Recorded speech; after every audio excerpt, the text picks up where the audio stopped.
Assalamu alaikum urmattуу musulman bir tuğanlar. Bugün biz sayasatты, ekonomikаны bияка коюп турайлы да bugün эки bir улуу insanlar жөнүндө сүйлөшмөкчүбүз. Бизди ушундай деңгээлге, ушундай даражага жетиштигибизге себепкер болгон эки улуу инсан бар. Алардын бири ата, бирөө эне. Ата энени бүгүнкү демократия жолунда буюм катары колдонуп калган инсандар жок эмес, бар. Керек болсо атасы менен акча эсептешип урушкан балдар да бар. Буга да күбөбүз. Керек болсо атасы экөө маршрутка айдап, бүгүн ата сен мынча акча алып келбедиң, апа сен мынча акча алып келбедиң деп апасы менен атасы менен эсептешкен надан балдар бар.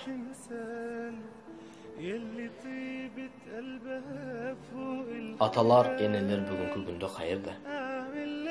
Базарда, тачкада, содада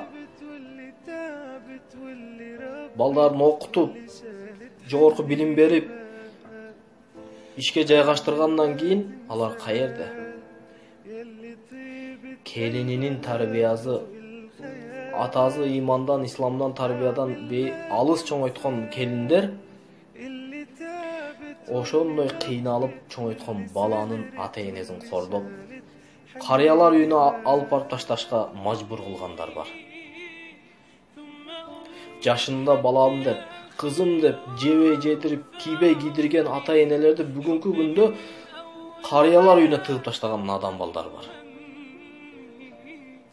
Могу биздин акча менен өлчөнгөн жашоодо ата энелердин кордолгондугу. Эми Аллахтын ыраазылыгы менен өлчөнгөн жашоодогу динибиздеги көрсөткөн жолдо кандай болот? Биздин сүйүктүү пайгамбарыбыз саллаллаху алейхи вассалам айтып атат: ата энең тирүү экен, анда бейиштин дарбазасы ачык деди. Кааласаң бейиштин дарбазасын ачып карма, кааласаң жабып карма деди. Ата эненин дуасын алыш үчүн бүгүн биз алар базабыз десе, астына келем болушубуз керек, биздин үстүбүздө базыш керек. Алардын бутун жуушубуз керек, алардын бутун өбүшүбүз керек, алардын дуасын алышыбыз керек. Аларды желкебизге коюп көтөрүрөк дагы астык кылат. Хазіреті Умардың доорунда Мекке территориясында жашаган бир сахаба энесин 70 жолу тооп кылып Кабаны Умар разияллаху анхуга жолугат. Я Умар, момундардын амири, мен энемин сүтүн актадымбы? 70 жолу тооп кылдым. Меккеде өзүңүз салмагын көтөрүп жүрүш өтө чоң проблема. Ошондо Умар разияллаху анху айткан экен: "Эй паланчы сахаба, сен 70 жолу энеңди айланттың, бирок сен төрөп аткандагы бир жолу онтоп койгонду актаган жоксуң." Бул дегени эненин сүтүн актаганын милдетин актай албайт экенбиз деп таштап коюп эмес, ошончолук актаганга аракет кылып биз кызмат кылышыбыз керек экен. Пайгамбар саллаллаху алейхи вассалам бир сахаба келип сурады: "Я Расулуллах, дүйнөдө мен кимге жакшылык кылайын?" деди. "Энең тирүүбү?" деди. "Ооба" деди. "Энеңе" деди. "Дагы кимге жакшылык кылайын, я Расулуллах?" дедилер. "Энеңе" деди. "Я Аллахтын элчиси саллаллаху алейхи вассалам, дагы кимге жакшылык кылайын?" дедилер. "Энеңе" деди. "Я Аллахтын элчиси, дагы кимге жакшылык кылайын?" дедилер. "Атаңа" деди. Бул жерде энени 3 жолу айтып, 4-үнчүсү атаны айтып таштап коюу деген эмес, экөөнүн тең желкебизге көтөрүп жүрүш бизге фарз жана карз. Алардын буттарын өбүп, алардын жемин, киемин дегенин алдына мукаммал кылыштык биздин мусулманчылык парзыбыз деп билем. Пайгамбарыбыз саллаллаху алейхи вассалам өзү сүйүктүү пайгамбарыбыз дагы керек болсо ата энесиз чоңойду. Жаш балдар ыйласа, ата апа деп ыйласа, пайгамбар саллаллаху алейхи вассалам жаштыгында Раббим, Раббим, Раббим деп ыйлады. 70 шахидти зыярат кылып келип атып, бир кабырдын астында токтоп, төбөдөн түшүп жаш баладан бетер ыйлады пайгамбар саллаллаху алейхи вассалам. Сахабалар да ыйлады: "Я Расулуллах, Эмнеге ыйлап жатасыз дедиле. Пайгамбар саллаллаху алейхи вассалам айтты. Мыногу кабырдын астында жаткан менин энем Амина эле dedi. Пайгамбар саллаллаху алейхи вассалам Аллахнын рахматы аввалин ва ахирин күнөөлөр кечирилген зат пайгамбарыбыз энесин сагынып ыйлады. Бүгүнкү күндө бийлиги бар, мансабы бар, колунда бар. Мен ушундай деңгээлге жеттим деген ар бир акылдуу инсан энесинин жакшылыгын эстесе керек. Энесинин мээримин эстесе керек. Атасынын сыйын, урматын, атасынын жакшы сөздөрүн эңсесе керек бүгүнкү күндө. Пайгамбар саллаллаху алейхи вассалам но дини менен, ислам динибиз менен кимге кандай мамиле кылышты үйрөтүп кетти. Эгер биз ушу динди бекем кармай турган болсок, бардыгынын но жашоодо проблемалардын чечими бар. Бардык суроодун чечими ислам динибизде бар. Бир сахаба келди, "Я Расулуллах, ата-энем өтүп кеткен, аларды кантип сыйлаймын өтүп кеткенден кийин" дедиле. Ата-энеңди сыйлаш жолу анын атаңын, апаңын жакындары менен жакшы бол деди. Бүгүн ата-энеси тирүү туруп, алардын акыбалын сурап, бир кызга 80 жолу акыбалын сурап, анын ага жакындаш үчүн 5 мүнөттүк кумар үчүн ага 24 саат убактысын короткондор бар. Бирок энеси үчүн бир жолу телефон чалып, же бир калаш алып барып, галош аперип койбогон, же бир бут кийим аперип койбогон, же бир буюм аперип койбогон надан балдар бар. Кыздар үчүн миллион акчаны сарптаган надандар бар, бирок энесине бир калаш апербеген акмак балдар бар бүгүнкү күндө реалдуулукта көрүп атабыз. Биз эртең келечекке алдыга ынтыла турган болсок, алдыга жакшылык менен бара турган болсок, балдарыбыздан жакшы сый урмат көрө турган болсок, анда биз бүгүн ата-энебиз тирүү болсо, тирүүндө алардын дуасын алып бейишке кирип алышыбыз керек.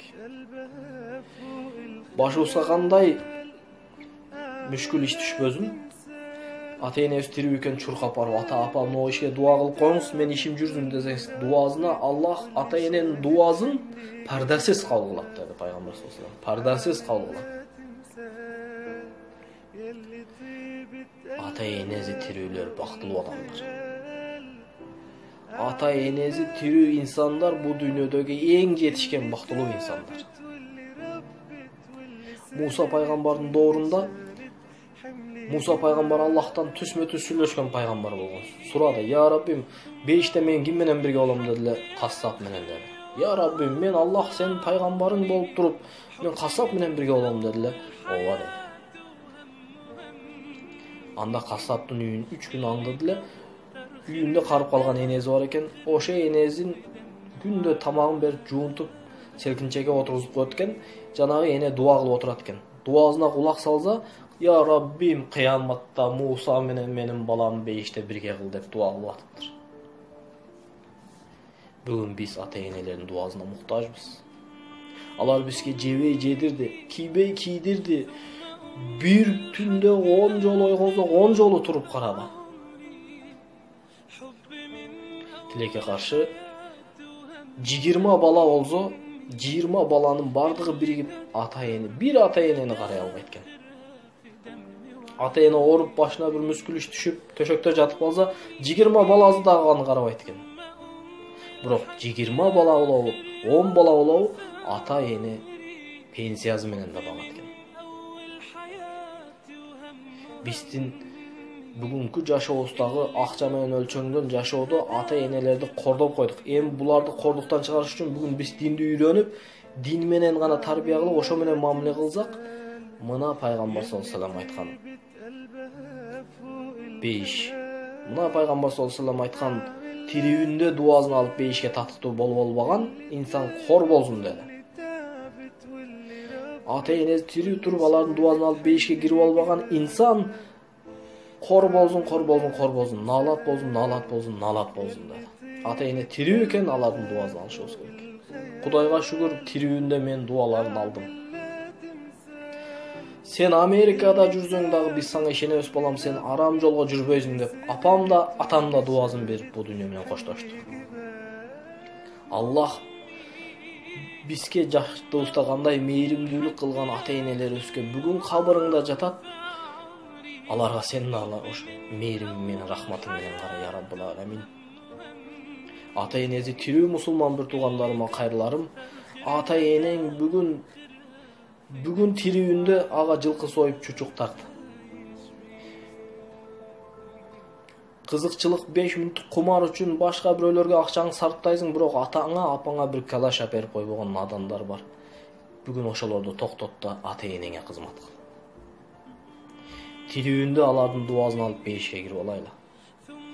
Мына мүмкүнчүлүк. Аллах Таала мүмкүнчүлүк берди бизге. Тирүүндө кандай сыйлашты дагы дини менен көрсөттү. Пайгамбар аркылуу. Өлгөндөн кийин да кандай мамиле кылышты, пайгамбар аркылуу дини менен үйрөтүп кетти.